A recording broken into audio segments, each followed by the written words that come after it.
Hello, brothers and sisters. It is I again, Franklin Jones, author of The Black People's Matrix. I post for those of my people who are tired of believing in things that insults our own intelligence, who know that it's important that we gain a true, clear, and accurate understanding of our plighted condition, because if our understandings remains flawed, all liberating remedies that stem from those understandings will also be flawed. Today, we're going to talk about what's called the Illusory Truth Effect, also known as the Illusory Truth Effect. Now, what this is Illusory Truth Effect is when people are repetitively given false information. Then once the false information has been successfully embedded into their minds, they then only notices those incidents that appears to confirm the false embedded belief. And they become psychologically blinded from seeing the greater amount of evidence that refutes the false belief. Then they will argue and insist that the false belief is true, thus becoming mentally enslaved by the false belief. Now, it's an inherent flaw within the human psyche.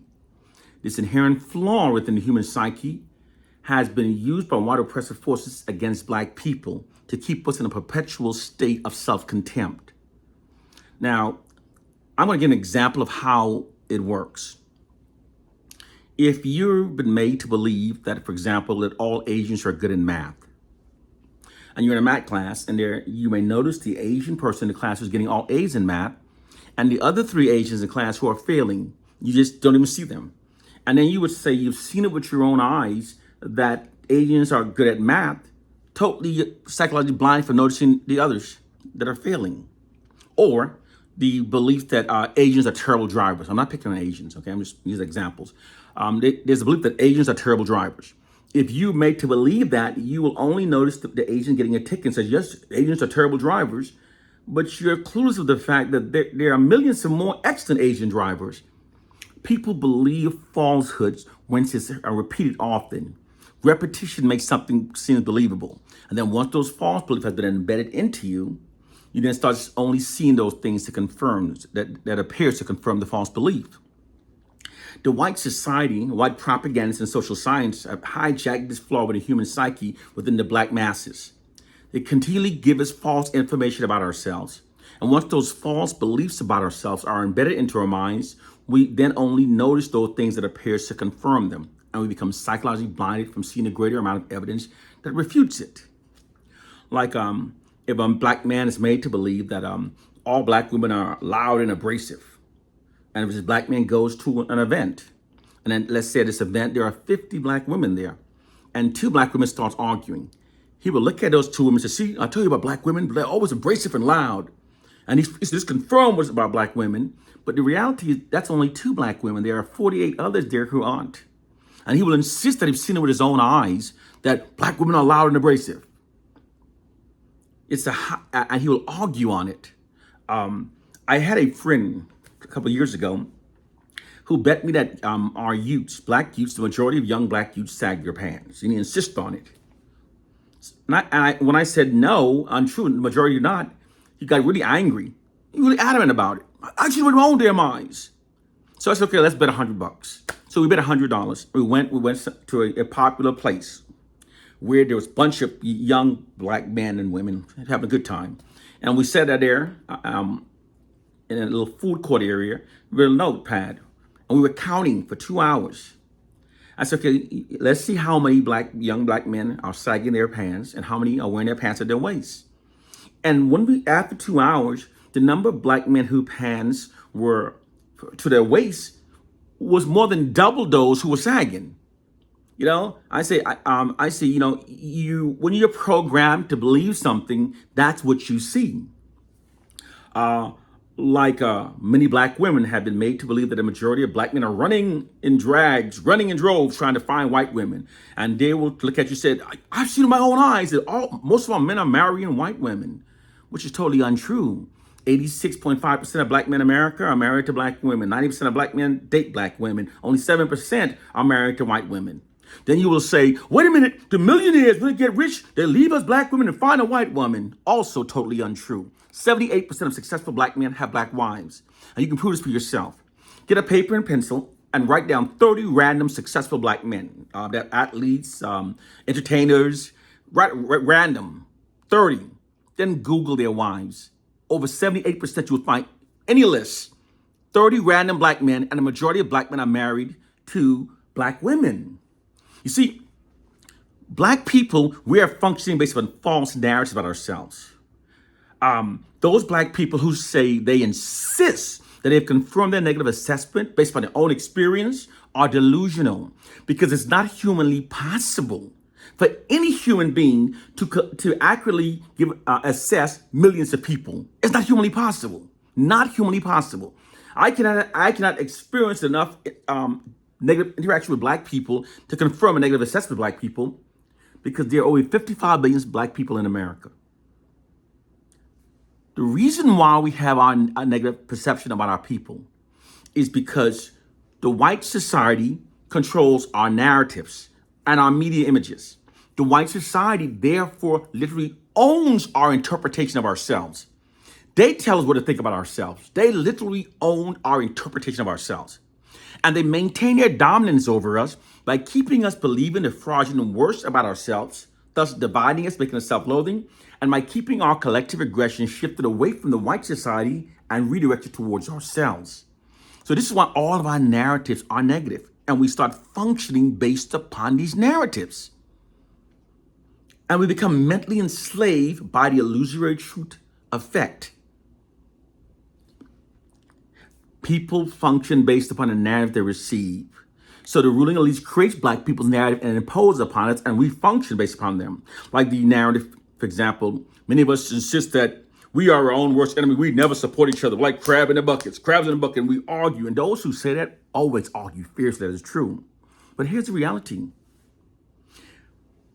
Black people are the most unified group in America.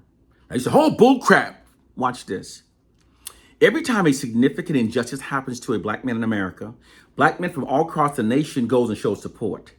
When Trayvon Martin was killed in Florida, black people from across the nation, thousands went across and showed support and gave money. When the Honorable Minister Farrakhan asked black men to show up in Washington, 1 million showed up on their own dime to show their support. When George Floyd was murdered, black people protest around the nation, all over.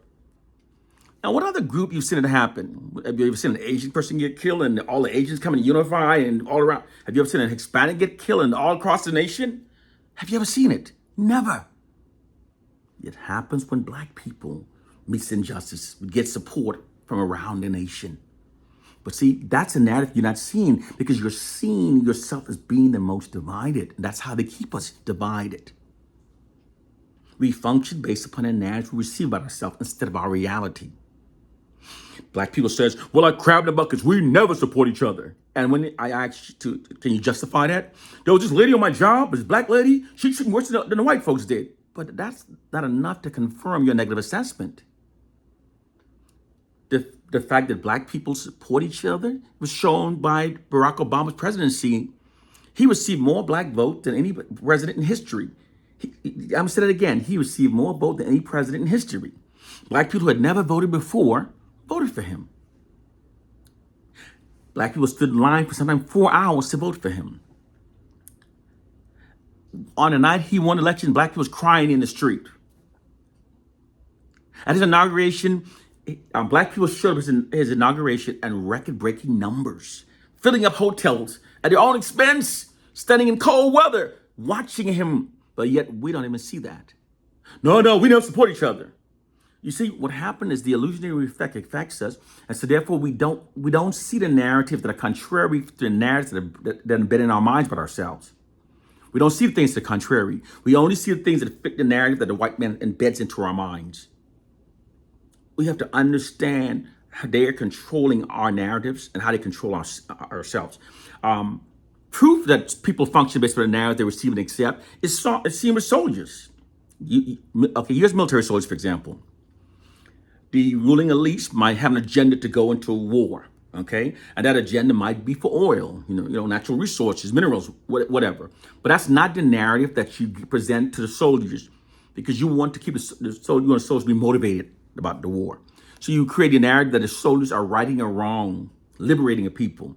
And you give that narrative and you impose that narrative upon soldiers. The soldiers accepts the narrative and then goes to war, fighting and killing. And even some soldiers will lay down their lives for the narrative. It doesn't matter the narrative is untrue. What matters is that the soldiers believe the narrative is true. People, they function based upon the narrative they're given.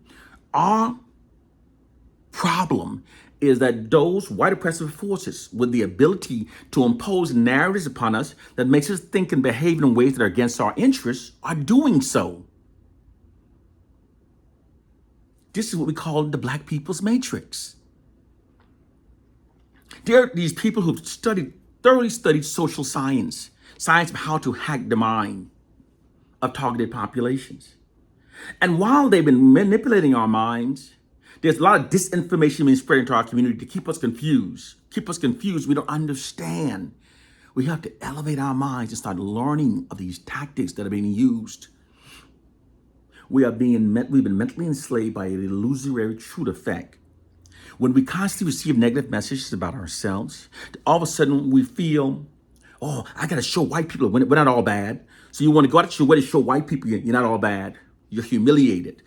I need to show white folks that we're not all dumb, we're not all crazy. And we go out our way.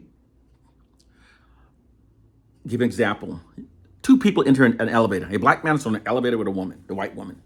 And the white woman, she clutched her purse. She's worried about being sexually assaulted. Now the Black man looks at her, he wants to make her feel comfortable. So he goes out of his way, he says hi, and he tries to speak in the most less threatening voice, hi. But the reality is, more black people have been robbed more by whites throughout history. More Black women have been raped by white men throughout history. More Black people have been killed by white people than the reverse. But yet here we are trying to make them comfortable. Why is this? Because our society is functioning not based upon facts nor reality, but based upon the narratives that are fed into our society. And the narratives that are fed into our society exalts whites and marginalizes Black people, exonerates whites and vilifies Black people. And our society functions based upon those narratives rather than a true reality. The white society controls the narrative, so they constantly feed false, exalting narratives in the society that exalts themselves. According to social science, in order for a dominant society to maintain their position of dominance, the narratives in the society, fed into society, must endorse that position of dominance. That's why we never have negative things about Caucasians. It's all positive, all positive, all positive. By keeping all their narratives positive, this instills with them a value system into us that makes us feel whites are inherently superior and are supposed to rule over us.